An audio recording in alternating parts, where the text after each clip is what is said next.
Will Russia use nuclear weapons? Yes, this possibility cannot be ruled out, but only if Putin decides that there is a threat to his regime. If there is no threat, then the use of nuclear weapons itself could create such a threat, and Putin would never go for that. The consequences of using nuclear weapons are extremely difficult to predict.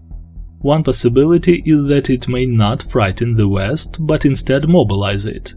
Even the most naive politicians will realize that this madman needs to be stopped once and for all. Moreover, Russia's economic partners, China and India, would inevitably join the sanctions and further isolate Russia. It wouldn't survive this, and Kremlin understands it. On the other hand, the United States and some other Western countries fear that the return of Crimea, the expulsion of the occupiers beyond Ukraine's internationally recognized borders, that is, Ukraine's victory on the battlefield, could be perceived by Putler as a threat to the regime's existence. The West cannot allow Russia to win, as it would lead to disastrous consequences for the entire democratic world. But they also fear Ukraine's victory. However, this fear is misplaced. Russia is actively preparing for such a scenario. Let's recall certain points mentioned earlier. The absence of opposition. They largely dealt with this issue even before the war, and in recent years they simply finished the job.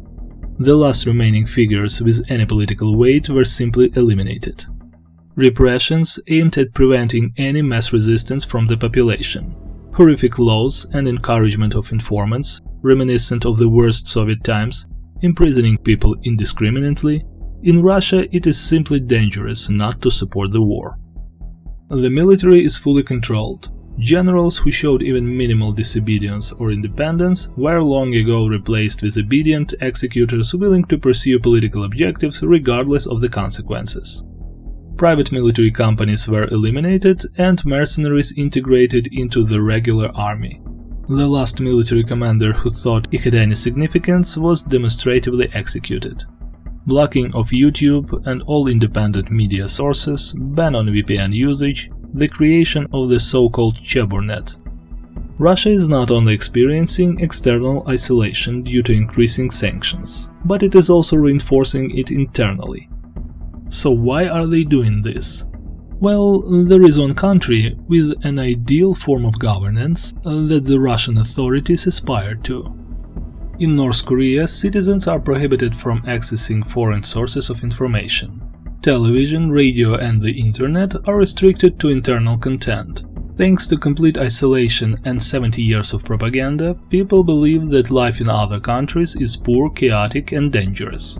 People in democratic countries are depicted as oppressed, powerless and deprived of real choice. The tyranny of Western elites is contrasted with North Korea's just system.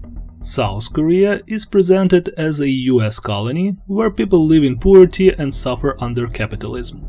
The North Korean system is portrayed as the fairest because it provides equality and care for every citizen. Leader Kim Jong-un is depicted as the father of the nation, who ensures their well-being. Western countries are accused of losing moral values, family traditions and spirituality due to their excessive focus on material wealth. Russia hasn't yet reached this level of totalitarianism, but even the blind can see that it is rapidly heading in that direction. And the war and sanctions have helped the Kremlin move closer to its goal.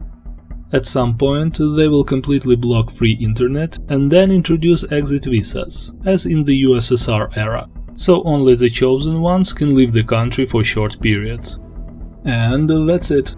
The ideal form of governance is achieved. Even in the event of defeat, Ukraine's future will no longer matter as much to the Kremlin. Even if Ukraine's standard of living reaches that of Belgium or the Netherlands. Even if its natural resource extraction rivals that of Saudi Arabia, and its economy matches Germany's. Even if Ukraine hosts 1,000 US military bases, none of this will matter. Because Russians will only know that Russia is the beacon of light opposing the immoral, lawless, decaying West. Putin is the father of the nation who saved Russia from the US, gays and quadrupists. One day Russia will surely liberate its oppressed, impoverished and suffering brotherly Ukraine from tyranny. And in such an idyllic scenario, who needs nuclear war?